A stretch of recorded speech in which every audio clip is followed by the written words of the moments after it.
হঠাৎ পেছনে থেকে ডাকে আদিরা। প্রশ্ন করার আগেই রামিম উত্তর দিয়ে দেয়, মাহমুদ ভাই আপনাকে আর আমাকে নিয়ে কিছু ভুল ভেবেছেন, তাই বাসা ছেড়ে দিতে বলেছেন। আনভির কি হবে? বুয়া রাখবো একটা বেশি। যতই হোক নিজের মেয়েকে তো আর অন্য কাউকে দিয়ে দিতে পারবো না। তিন্নির শেষ স্মৃতি যে আনভি। আদিরা এই প্রথমবার রামিমকে ব্যক্তিগত একটা প্রশ্ন করে বসে। বিয়ে করবেন না? 3 শব্দের ছোট্ট একটা প্রশ্ন, তবে উত্তরটা ততটা সহজ নয়। দ্বিতীয় বিয়ে করাটা সত্যিই সহজ নয় না এই প্রশ্নের উত্তর দেওয়া। যদি এই প্রশ্নটাই আগে করা হতো যখন রামিম বিয়ে করেনি, তখন হয়তো মুখে হাসি রেখে খুব সহজেই বলতো বিয়ে তো করতেই হবে। এখন ব্যাপারটা ভিন্ন। যদিও রামিম ছেলে, তবুও কিছু জিনিস থাকে যেগুলা কাউকে বলা যায় না। মেয়েটার জন্য হলেও হয়তো রামিমকে বিয়ে করতে হবে, তবে জিনিসটা সহজ নয়। দ্বিতীয়বার বিয়ে করা কোনো লোক জোর খাটিয়ে বলতে পারবে না যে তার বউ তার সৎ ছেলেকে বা সৎ মেয়েকে তার আপন ছেলের মতোই ভালোবাসে।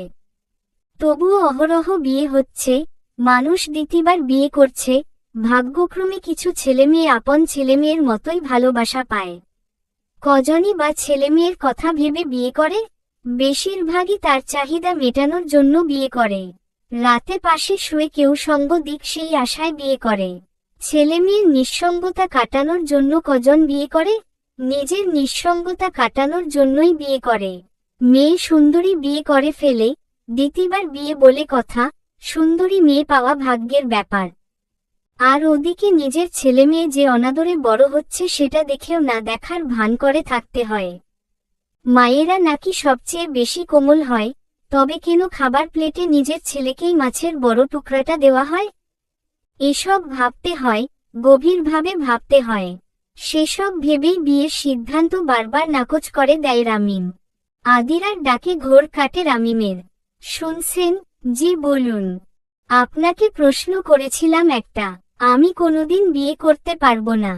কিন্তু কেন? তিন্নির কথা ভেবে? না, আনভির কথা ভেবে।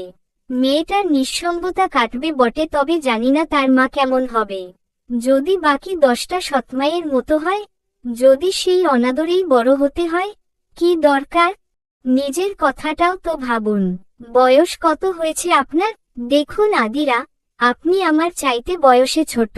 আর আপনি একটা প্রাপ্তবয়স্ক মেয়ে, তবুও আপনি আমার ছোট। আমি চাই না আপনার সাথে এ ব্যাপারে কথা বলতে। রামিম কোনো কথা বলার সুযোগ দেয় না আদিরাকে। ব্যাপারটাকে এখানেই শেষ করার দরকার ছিল। আনভিকে নিয়ে ভাবনাটা বাড়ছে। মেয়েটা কি কোনোদিন মায়ের আদর, ভালোবাসা কখনো পাবে না? যতই 3 বছর বয়স হোক, তবুও তো সে ছোট। মায়ের চেয়ে আপন কেউ কি এই পৃথিবীতে আছে?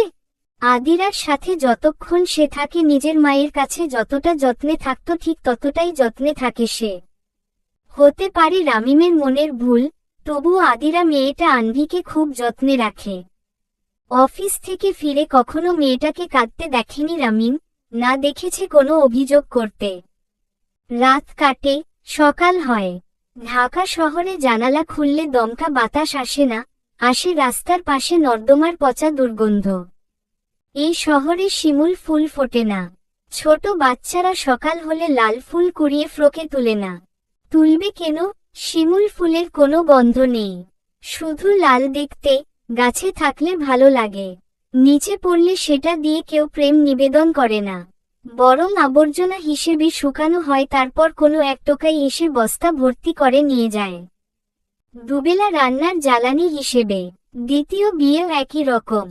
না আছে সুগন্ধ, না করে প্রেম নিবেদন। শুকিয়ে জ্বালানি হিসেবে চালিয়ে দেওয়াটাই তখন অধিক গুরুত্বপূর্ণ। মেয়েটাকে খাওয়ানোর পর অফিসের উদ্দেশ্যে বের হয় রামিম।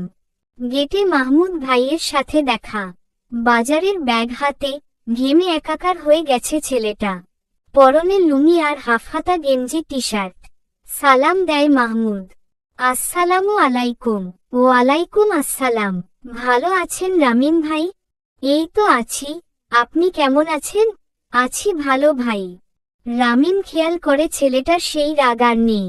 মুখের সেই কঠিন ভাবটা গায়েব হয়ে গেছে। ছেলেটার রাগ অস্থায়ী। কিছু মনে করিয়েন না রামিম ভাই, গতকাল মনে হয় আপনাকে কষ্ট দিয়ে ফেলেছি। আপনার যতদিন ইচ্ছা থাকুন এই বাসায়, আমার কোনো সমস্যা নেই। এমনিতেও আর 2 মাস পর বিয়ে। আরে না না, আমি কিছু মনে করিনি, উত্তর দেয় রামিম। আনভি কোথায়? এই তো বাসায়। আপনি অনুমতি দিলে আদিরা আর আনভিকে নিয়ে ঘুরতে যেতাম কোথাও। সমস্যা নেই, তবে আইসক্রিম খাওয়াবেন না। মেয়েটা একদম মায়ের মতো হয়েছে, আইসক্রিম খেলেই ঠান্ডা লেগে যাবে। আচ্ছা, আমি আসি তবে, আর ভাই কিছু মনে করিয়েন না। রামিম মুচকি হেসে রাস্তায় বেরোয়। মানুষগুলা কত অদ্ভুত, তাই না? গতকালই রেগে বাসা ছেড়ে দিতে বলল, সকাল হতেই আবার থাকতে বলল। প্রথমেই বলেছিলাম মাহমুদ ছেলেটা এমনি, হুটহাট রেগে যায়। রামিম কিছুটা নিশ্চিত আদিরা মাহমুদকে কিছু বলেছে, নয়তো এতটা বদলানো সম্ভাবনা। যাই হোক, বাসা খুঁজতে হবে না নতুন করে। মেয়েটাকে নিয়েও নিশ্চিন্ত রামিম, আদিরার কাছেই থাকবে। সন্ধ্যায় বৃষ্টি নামে। রামিমের বৃষ্টি পছন্দ না। ঢাকা শহরে বৃষ্টি মানে রাস্তায় হাঁটু পর্যন্ত পানি। ঢাকা শহরটা রামিমের মতো, বৃষ্টির ফোঁটাগুলো কষ্ট। মেইন রোডে হাঁটু পর্যন্ত পানি আটকা পড়লেও বাইরে বেরোনোর রাস্তা নেই। সেই ঢাকা শহরেই মিশে যেতে হবে। রামিমের কষ্টগুলাও তেমনি, বাইরে বের করে দেওয়ার উপায় নেই। আপনাতেই মিশে যেতে হবে। চলবে।